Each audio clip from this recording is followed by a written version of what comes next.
Welcome to another episode of Running Manhattan, where I am running the entirety of Manhattan, all of its streets and footpaths, in an attempt to get into shape. We are up here in Inwood today, and we're going to do a short little run down Sherman Avenue. I'm a big fan of these interesting little pockets of Manhattan because they have quirks that you're not going to find on the rest of the island, like full-size gas stations, which you're definitely not going to find downtown. This street is named after the Sherman family, who lived just south of here, just a bit on the other side of 10th Avenue. They lived in a small bay that also bears their name and where Sherman Creek empties out into. They had a little fishing shack by the inlet, and their name has lived on ever since.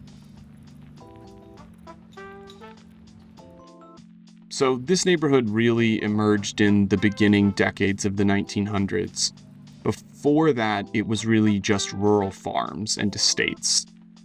That was up until about 1906 when the elevated train arrived, and it was then known as the IRT.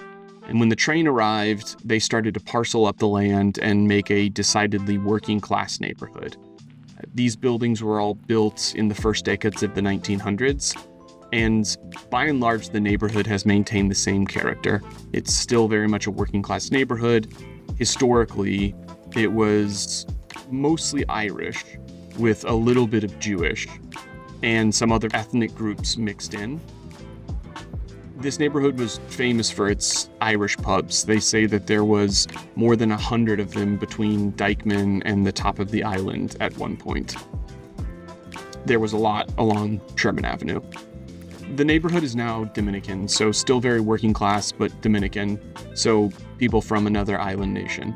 And they started coming here in the 1960s during economic and political turmoil that was happening in their country, and they moved into a lot of these old tenement buildings.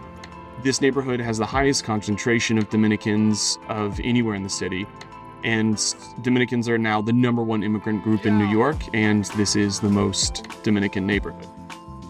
So we ran past a Dominican bakery a little while ago, and you'll see Dominican food stalls all over the neighborhood here. It just kind of pervades every element of life. So up here, there's a really cool bit of neighborhood history. It's the last remnants of really old Inwood. This is an all-wooden building, and this photo is from 1932, and it was probably 50 years old at the time, so this building is probably upwards of 120 years old. So we're coming up here to Dykeman Street, which is the main thoroughfare of the neighborhood. I'm a big fan of the street life up here, a lot of mom and pop shops. You'll see a lot of informal activity up here as well, street vendors, people selling stuff on the street, a lot of Dominican beauty salons as well, an essential element of any uptown neighborhood.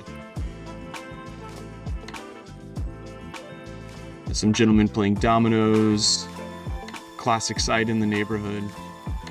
So we're coming up on Broadway, and the building on the corner has a really interesting history. It was designed by Albert Kahn in 1926, and the building started as a Packard automobile dealership and showroom, and it went on to become a bowling alley with 64 lanes, supposedly the largest bowling alley in New York City, and then it evolves like many big structures do to become a parking garage. It's been redeveloped into this residential tower, and it's one of the tallest and largest in the neighborhood. And it's in contrast to the working class roots of the neighborhood because it's definitely a luxury building. So Sherman ends right here on Broadway. You get a beautiful, impressive view of Fort Tryon Park. And that's it for today's run. Subscribe for more. We do Manhattan runs every day till we finish the whole island. Link to my Strava in the bio if you want to feel good about your mile, because I am super slow. See you next time.